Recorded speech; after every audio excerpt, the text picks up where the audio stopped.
What is up, everybody? It is Drew Travel to bring this here with a video. I haven't posted anything of actual TCG content in well over a month now, probably closer to 2 months if I'm being realistic. I quite honestly have not been enjoying the game as much as I have over the last several years. I think that the community has just gotten more and more toxic, and I've kind of gotten tired of playing. But anyways, I don't want to make it sound more depressing than it is. I still love playing retro formats and things like that. So Edison, Go, all that kind of stuff. I'm dabbling in hat format too now. But they did something on the most recent TCG ban list that I did like, and that was that they gave Sky Strikers a boost. I have been playing this deck essentially since it came out. I just enjoy playing the deck. It plays a lot of spell cards, and I love playing spell cards. So if there's two things that I really love, it's playing really cool power spells and milling 3 off of Dante. Those are like the two things that I love, and this deck does the power spell thing. So we're going to go ahead and take a look at an updated Sky Striker deck profile for after the ban list that just occurred, and it went into effect this past Monday, I believe, which I think was the 5th. Today's the 8th. Yeah, so it was the 5th. And I think that this deck has a lot of potential going forward. Some people would estimate that the tier level is tier 1. Some people say it's rogue. Everyone's kind of all over the place. So we don't have a definitive answer yet. And to be perfectly fair, the meta is so diverse that it's kind of hard to figure out what exactly is like a tier 1 deck, unless it's blatantly obvious. But I'm not going to ramble anymore. Let's go ahead and jump on into the deck profile. So per usual, we're going to start off with our main deck, which consists of 3 copies of Ray and 1 copy of Rose. This is probably the best route to go. I was trying it with 2 Rose, and 2 Rose isn't bad, but you really don't want to draw it unless you don't see another way to a name. So personally, I think playing 1 is perfectly fine. I don't see like a reason to play any more than 1 of it. And most of the time you just want it engraved so you can try and do like a linkage OTK. As far as Ray goes, I think everyone knows you just play 3 of it because, like, why wouldn't you? Then the hand traps, we play 3 Ash, 3 Veiler, and 3 Imperm. This is basically the rest of the deck that is not spell cards. So as you can see, we have 9, 10, 11, 12, 13. So we have what will end up being a 27 card spell lineup, and I think that that's obviously pretty ideal. But I think that this is a really good hand trap lineup. You could do things like run Ghost Spell or something like that, but I'm perfectly fine with these cards. They get the job done, and I don't really worry that much about anything else. But moving on to the spells, we're playing 3 copies of Linkage. I'm going to go ahead and just kind of lay these out as we go because there's a lot of Sky Striker spells. But 3 copies of Linkage. This basically acts as 3 more names for the deck, which is really, really good. You just send one of your cards that you control to the graveyard, and then you get to link summon one of your Sky Striker cards from your extra deck, which is crazy. This really facilitates an OTK. If your opponent has no monsters on board and you open this plus Ray, it is over 8,000. So yeah, that's pretty cool. We'll put these up in the corner here so I can move on to the next card, which is 3 copies of Widow Anchor. Widow Anchor is a negate and a steal. It's nice that it's chainable because that gives you obviously more potential to really take control of your opponent's board and push for possible and probable game. There are plenty of times where you'll be able to resolve 2 of these and take both of your opponent's monsters at the same time, and then just use them to swing, which is really nuts. And I'm playing 2 copies of Multi-Roll. Now this did go to 3. I don't think 3 is necessary after doing some testing. I think you can get away with playing 2, and I'm not playing Desires, so I don't ever worry about banishing it because I'm not playing a card that would banish it. So 2 multi-roll is perfectly fine. All you really have to do is see 1 of it, and you're pretty much off to the races.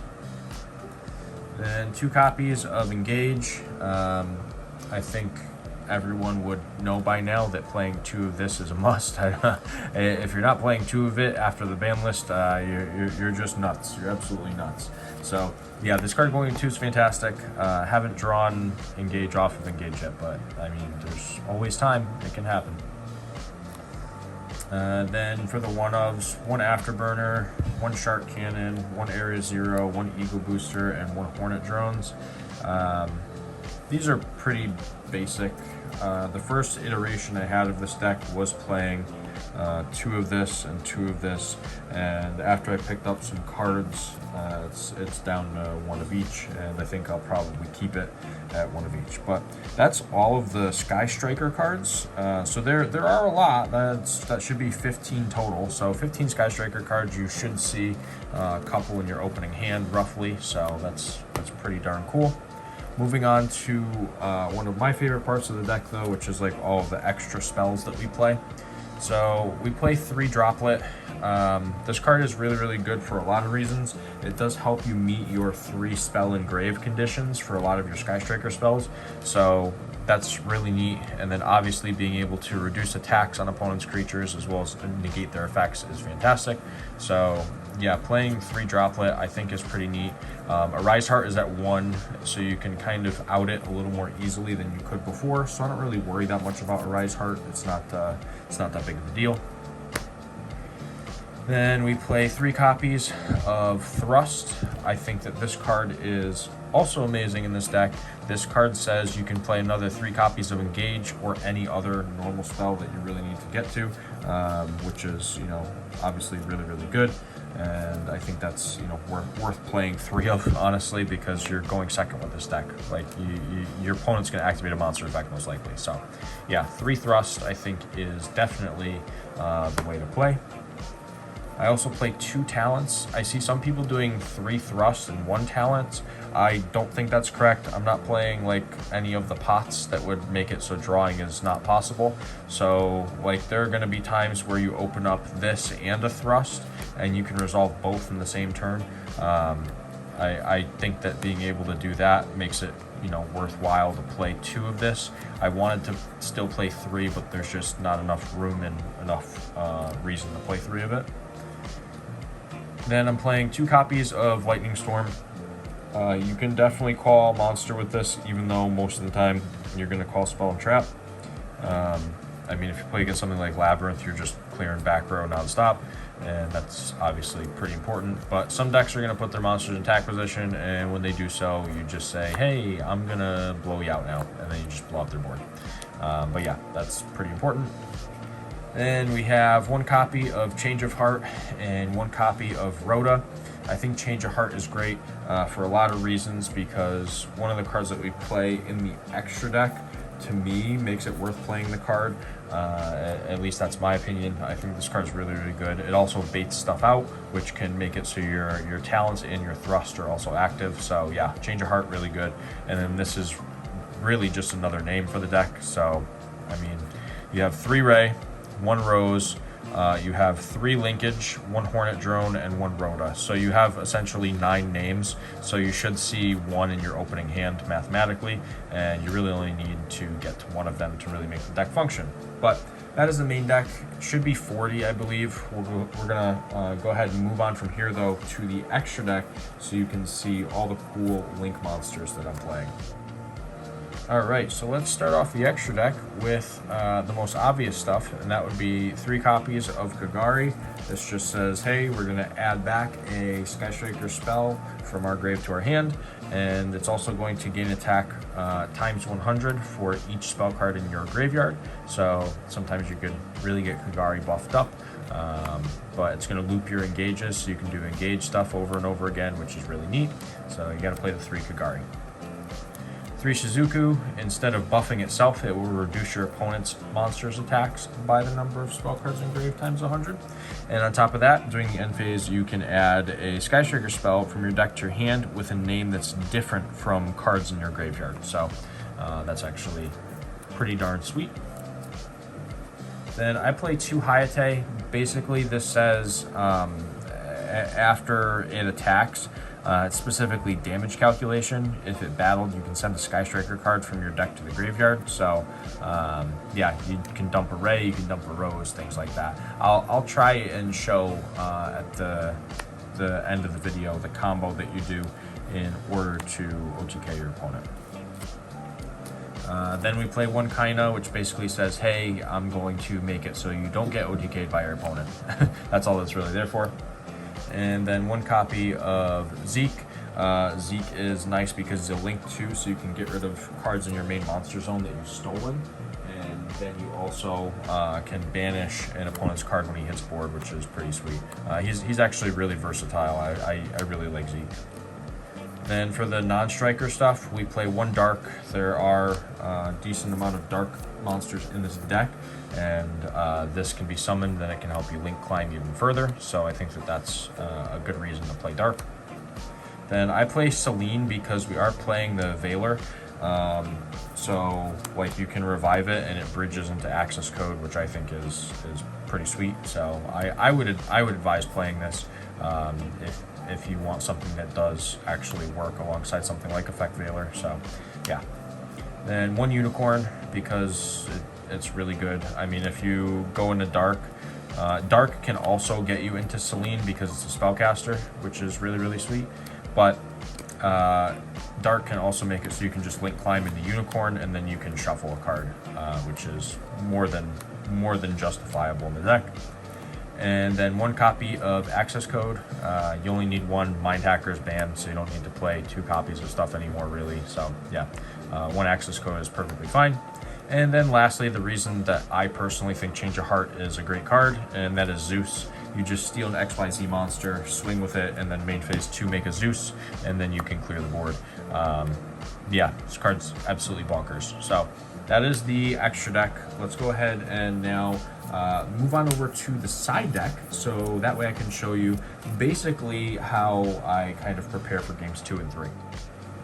Alright, so looking at the side deck, starting things off, we have 2 Magnamut and 1 Druid Worm.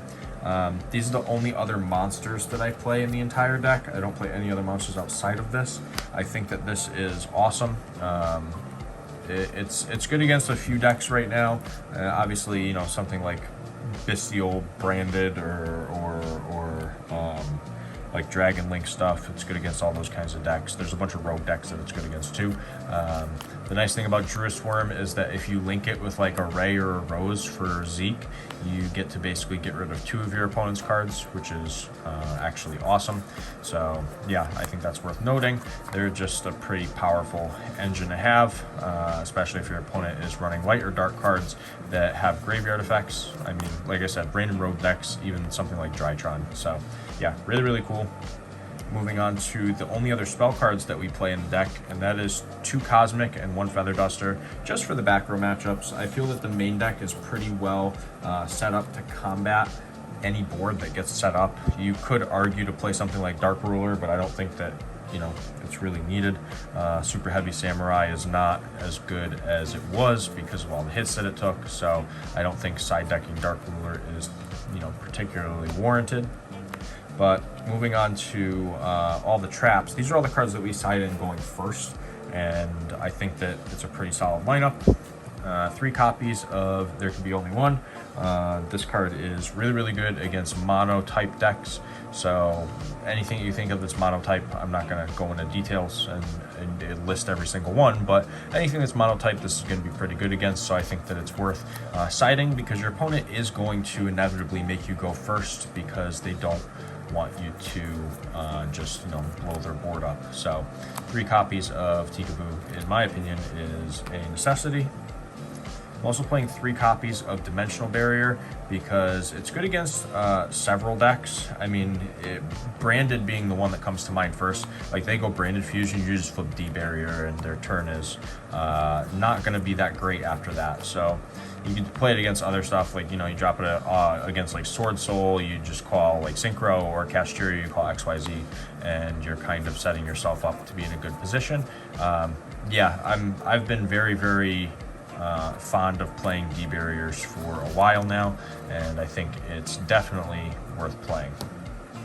And then lastly is 3 copies of Solemn Judgment. I think that this is really good if your opponent's making you go first, because you're just going to be able to stop things like their copies of Lightning Storm or Evenly Matched, etc., and be able to kind of just rock their board and, you know, pick it apart. So Yeah, 3 Judgment, in my opinion, complete necessity. But that rounds up the side deck. I'm going to show you the linkage OTK. I'm sure a lot of people have already seen it already, so if you don't want to watch that part of the video, obviously feel free to click off. But let me go ahead and showcase it. That way, for people who haven't seen it, can actually learn a little something. All right, so we'll assume that you're going second because that's what we do with this deck, and we'll assume that you found a way to clear your opponent's board, and now you have 2 cards in hand, and they are Linkage and Ray. So your opponent has no monsters, no spells and traps. You're not gonna have any interruptions. You managed to somehow clear all of it. What you're gonna do is you're gonna normal summon Ray, and you're gonna go right into battle phase. Ray is gonna attack for 15. That puts our opponent down to 6,500. Then during battle phase still, you're going to activate Ray, tributing herself, to summon a copy of Hayate. Hayate is going to attack directly for 1,500, and then the effect will trigger to send Rose from our deck to the graveyard. So now our opponent is down 3,000, and we have a linkage in hand with a Light and Dark Skystriker Ace in grave. We're then going to activate linkage still in the battle phase, sending the Hayate to make a Kagari. This will trigger the Kagari to add back the linkage to hand, and the Kagari gains 1,000 because we have the Light and Dark Skystriker Ace in grave, which is great. So now this is at 25. Our opponent is currently down in total by 3,000 so far. We attack for another 25. So they're going to go from being at 5,000 now to 2,500. Then linkage is not once per turn, so you activate linkage again, sending the Kagari, making the Shizuku. Shizuku also gains 1,000 because you have the Rose and Ray in grave. So now this is at 25. You can attack directly, and you have just hit your opponent for exact game. So 15, 15 is 3. 25 is 55, and then another 25 is indeed game, which is pretty darn sweet. So linkage and Ray, if your opponent has no monsters on board, is definitely the way to go. Just OTK and take the game home pretty easily. But yeah, that's the combo that we obviously strive for. If we can resolve it, cool. If we can't, then I guess we're just playing grind game. But hopefully you enjoyed this. Hopefully it was somewhat helpful and you enjoyed the deck profile. Once again, I have not been playing the game as much as I used to because I have been playing other card games, and I've been focusing on retro formats because those are just a lot more fun to me. But if you liked the video, give it a thumbs up. Don't forget to subscribe. And for right now, this is Drew, Traveler of the Burning Abyss, signing out.